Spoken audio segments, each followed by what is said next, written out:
Okay, so a while back I did a video where I saw how far each tower could get in Molten mode, and you guys seem to enjoy that video a lot. With the release of the Executioner, I'm going to be redoing this test on Molten mode yet again, but using only one Executioner to see how good he is. Last time our winner was the military base, which is pretty surprising as it was able to beat out the Accelerator. Of course, what we mainly struggled to were grouped enemies. Once there were a lot of enemies, our tower started to struggle. The Executioner, however, really excels at soloing, a bunch of enemies at once. So today I'm going to be finding out whether one Executioner can actually solo the furthest in Molten mode.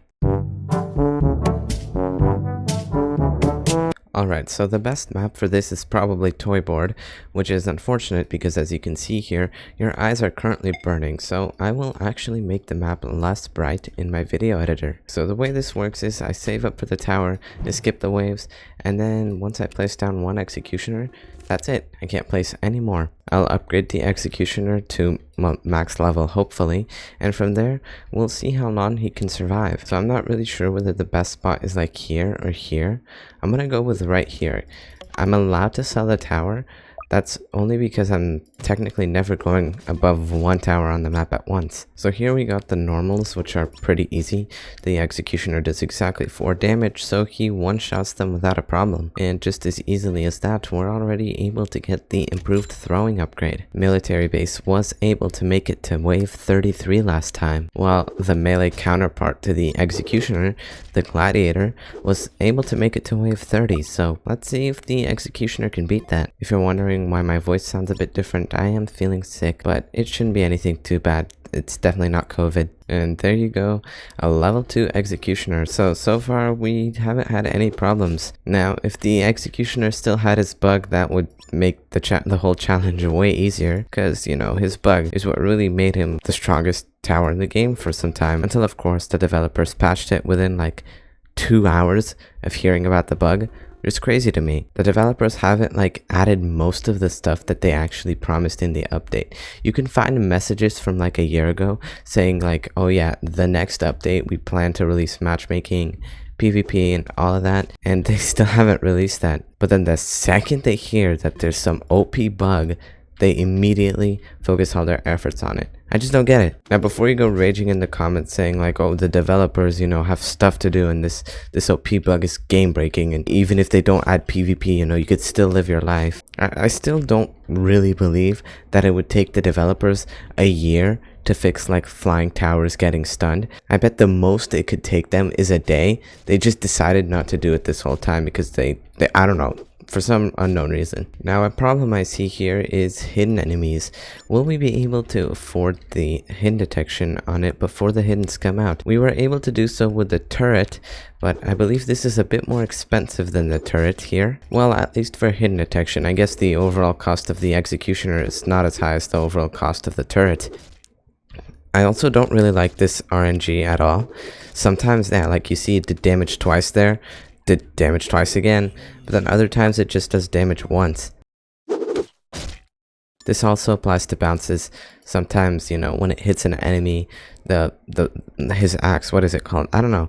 His axe will just, actually bounce around and kill everything, and sometimes would just hit the first enemy and then just return right back to him without hitting anything else, like it did just there. And there you go, there's another example of what happens when it actually decides to ricochet. And TDS even adding RNG into their attacks, they did this with the Accelerator. It doesn't always do 25 damage like it says it does. It does 18 to 25, and now they added RNG in the Executioner's attacks. At this rate, when are they going to start randomizing enemies that come out, huh?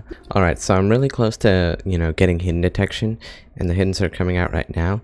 I should technically be able to skip and get hidden detection before I leak any, but I do have a lot of health, so I should be fine even if I do leak these guys. And there you go, just as easy as that, the Executioner just didn't kill a single enemy. That was absolutely fantastic, people beat Night 4, they beat all of the nights, they get a good team, they work really hard to beat one of the hardest events ever existed, which I think it is actually the hardest event, and then they get this thing that doesn't even do damage to enemies. What a fantastic tower.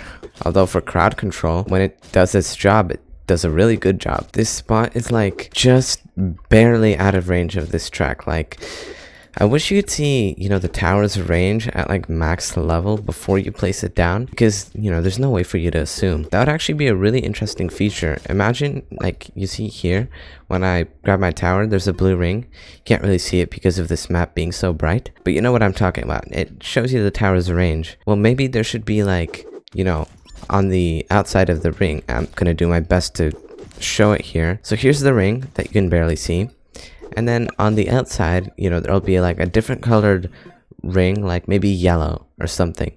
That'll indicate the tower's range at like max. That way you'll know its range when you're buying it, and you'll also know its range when it's maxed. Which is, again, going to be super useful since you don't just have to guess how much the range will increase by. Knowing that would have been really helpful, because then I would have moved the Executioner a bit upwards, so it would have been able to see this.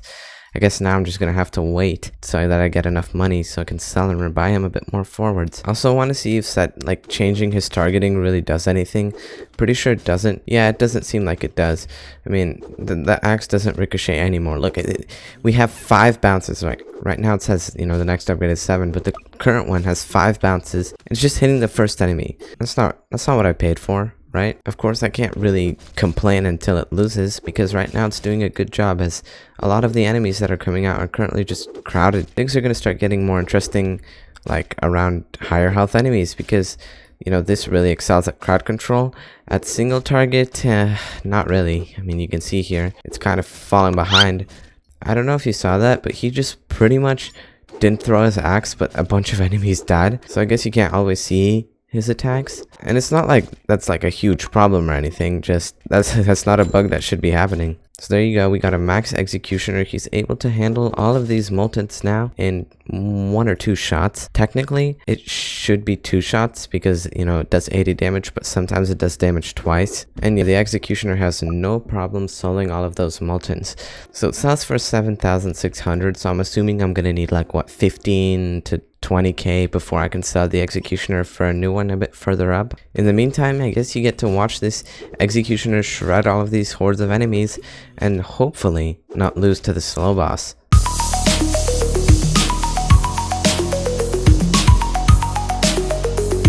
Okay, yeah, so slow boss, not that big of a deal, but that's not even a speedy boss yet. If the slow boss could get this far, I'm kind of concerned for how far a speedy boss is gonna get.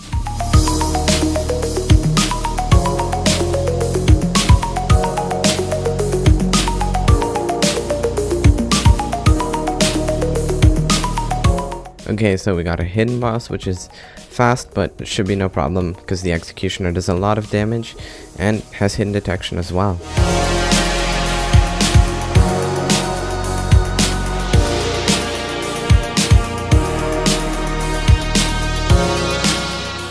The Executioner just stopped attacking for a solid second, even though this track is completely in range.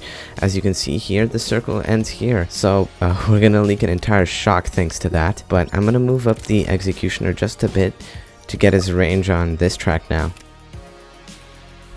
He just stops attacking for a solid second. That is wonderful, and then he just does that. I literally don't understand the tower. We're still somehow alive. Look, he just throws once and then stops attacking, and then throws another one which swerves around. Oh my god, the Executioner is just RNG, and we keep leaking these random shocks with like 20 health, which is better than leaking ones at full health, because then we'd be dead. But preferably the Executioner would actually hit 7 shocks rather than hit 3. This is not looking great for the Executioner. We got enemies making it really far. He better finish these off pretty quick before we start losing. That's a lot of shocks. I'm not confident in the Executioner being able to kill all those. I'm going to be ready to move him, but I'm pretty sure that's not going to be enough. Holy crap, that just barely was enough to save us. Now that these shocks appear in mysteries, they become absolutely devastating enemies. If we got one right there, we could have very well been dead. Okay, but now we do end up in a little bit of a problem, and that's the fact that the Executioner is in a much worse spot. I hope that, we can still survive the next wave, preferably, because I'm not going to have enough money to move him back up. If this is the speedy boss, though, then it's guaranteed GG. Well, we already got a bunch of shocks coming out and we struggle. Yep, here's the speedy boss. Yep, so we lost on wave 30. That puts the Executioner at an equal of the Gladiator, but I still would say the Gladiator's better because, you know, there's no placement limit and they're cheaper. Thanks for watching. Get ready for another one of these videos in 12 months when TDS updates, and goodbye.